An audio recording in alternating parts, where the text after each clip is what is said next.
Over 32 people have been killed in a major fire that broke out in New Delhi early this morning. The fire broke out at a 4-story building at Anaj Mandi on Rani Jhansi Road. Media reports said that over 50 people have been injured in the inferno. Initially, 10 people were reportedly killed. However, the death toll rose to 35 according to latest reports. Tripura has become the first state in the northeast where ration card portability network has been operationalized. As per media reports, the Secretary of Tripura Food, Civil Supplies and Consumer Affairs Department, Devashish Basu, informed about this yesterday. Tripura is the third state in the country after Andhra Pradesh and Telangana to introduce this system.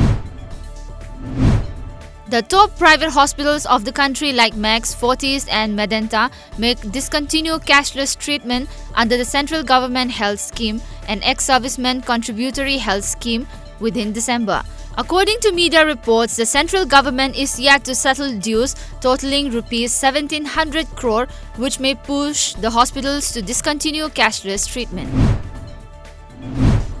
The Indigenous Peoples Party of Tripura Party, which is a part of a ruling coalition with the BJP party in the state, has called for a statewide shutdown on 9th August as a mark of protest against the Citizenship Amendment Bill. 4 people were killed and 2 injured in a shooting yesterday near Mexico's National Palace, the presidential residence in the capital's historic downtown, officials said. President Andres Manuel Lopez Obrador was traveling outside of Mexico City.